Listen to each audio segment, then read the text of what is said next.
This happened a few years ago when I was in my early teens. I recalled these events recently when a friend reminded me of them, so I apologize for the fuzzy memory. For context, I'm a female living in a relatively safe country with low drug use. This led me to not worrying too much about my safety when I was out alone until I met him. After school, I would take a bus home. Depending on the bus I took, I had to cross a traffic light. I was waiting to cross the road when I felt like I was being watched. At first, I was confused, as this was in the afternoon with a decent amount of traffic, but then I locked eyes with him. I immediately felt unsafe. He was significantly older and bigger than me. From across the street, I could see his eyes were bloodshot and that he looked at me with such rage that I froze. Then, he started walking towards me through the rush of cars, almost getting hit in the process. This did not stop him, it only made him angrier, and he moved towards me faster. This snapped me out of my shock, and I walked as fast as I could away from him without running. I was convinced that if I ran, he would start running after me. I never imagined myself in this situation and panicked. I knew that I could not lead him near my house, so I tried to lose him in between a random stretch of houses. This worked as he could not keep up and eventually lost me.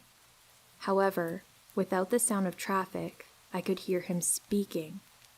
He repeated things along the lines of, "Just wait until I get my hands on you.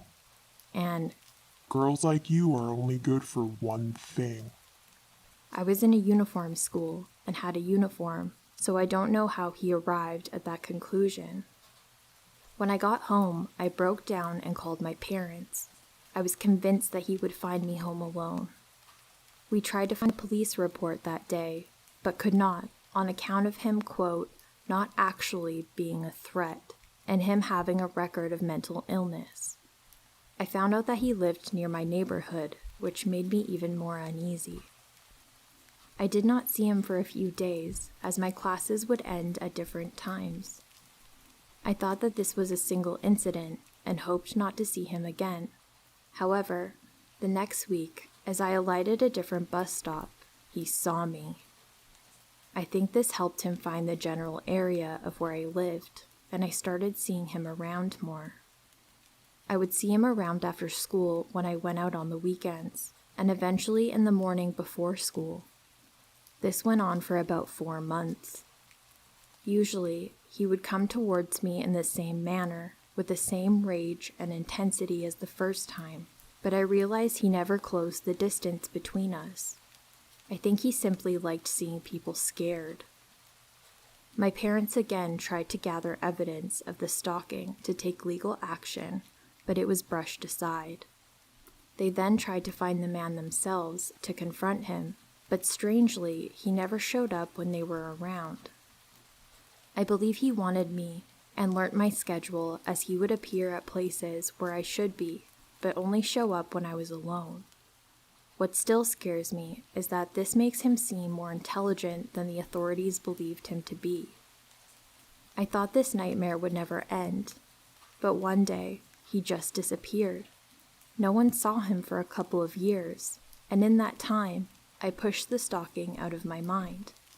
However, I crossed paths with him near my house 2 years ago, and I don't even know how to describe the exchange. My mind literally went blank, and I don't remember most of it. It was his voice that I first recognized. What happened next was a blur. I can only describe it as a fight or flight response. The year's worth of anger and fear took over me, and my mind literally blanked out. He locked eyes with me and started coming towards me the way he used to. Except this time, instead of trying to get away, I went towards him. This, I assume, caught him off guard as he froze. I have no recollection of doing so, and the only thing I remember is physically shaking and feeling cold from the anger. I heard myself yell something at him, but I did not process what it was. He then refused to make eye contact, and I watched him walk past me. I saw him once again after that, and he simply ignored me. Thinking about it rationally, I know what I did could have ended badly, but I really don't know what came over me.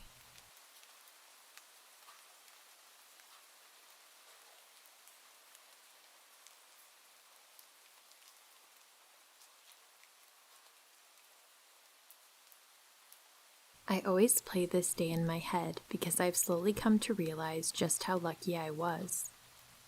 I was a first-time mom and 3 months pregnant with my second. I took my oldest to the library for a reading and a singing group that they had. He was about 18 months old at the time. After it was done, he wanted to go to the park that was attached to the library.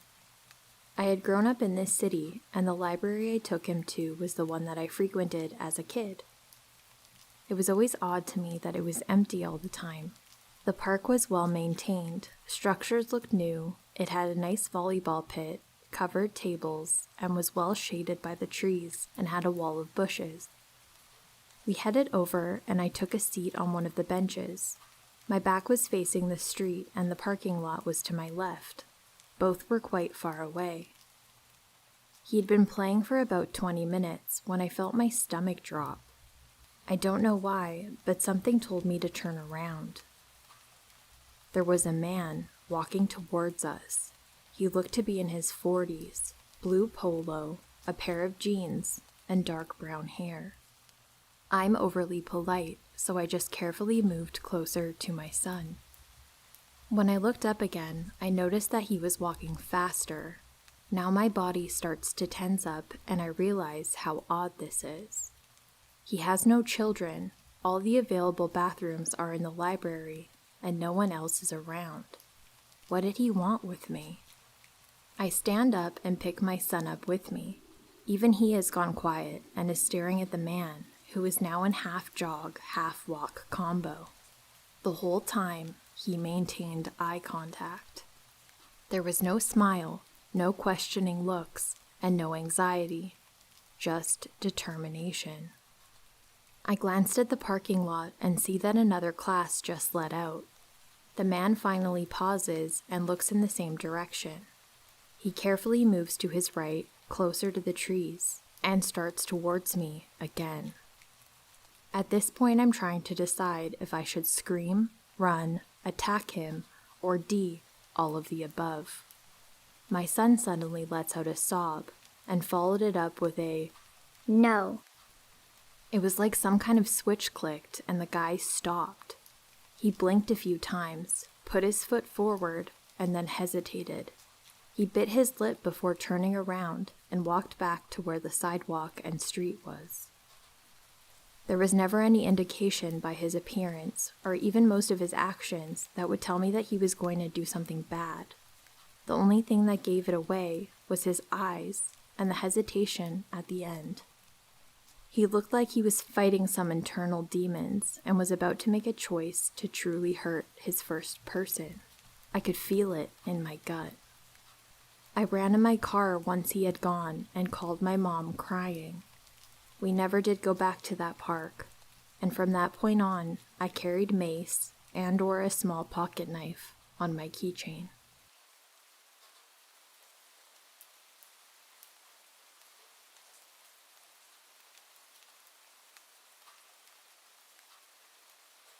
I'm a 26-year-old female and live in northwest of the United States, 4 hours drive above Salt Lake City.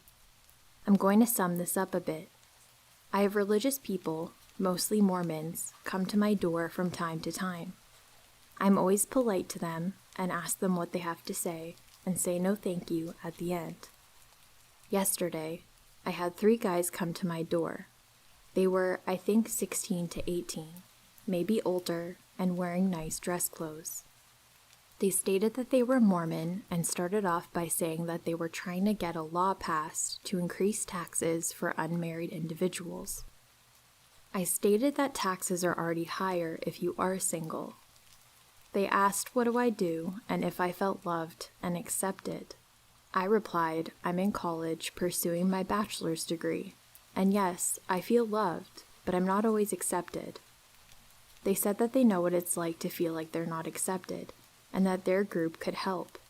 Their group had love, and since I'm not married, they said that they could have a husband arranged for me.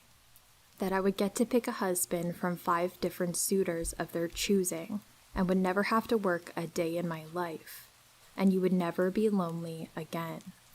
I could just be a housewife, and I wouldn't have to do their 18-month recruitment as long as I produced a child within 2 years. I said I already had a significant other, and that I'm not lonely, so they asked if we were going to be married within 6 months, because they could have me guaranteed to be married within the time period. I said I don't know, that's not my decision to make, and we are content where we are. They said that he can also have another wife to assist with the housework so you will never be overwhelmed. I said that we're monogamous and fine with where we were. They said he could come work for them and he could go to trade school paid by them. However, he would have to give 10 to 50 or 15, I could have misheard, of his income to the church to go to food banks, healthcare, and anything we would need. They said, or you could entice an outsider into joining us, but if you become married and decide to leave, you will be cut off from the church and everyone. I said no thank you, I'm not interested in joining your group. They said that's okay, if I wanted to join, they would be around. My significant other told his coworker who is Mormon about it, and he said that yes, Mormons take 10% of your income to help with food banks and those in need, but nothing like that. It must be a cult. I've seen cults on TV like the Heaven's Gate cult or the crazy ones that get busted by the feds, but I never thought that I'd come in contact with one. They were holding their hands together and very persistent the entire time. Just plain creepy. Is this a cult?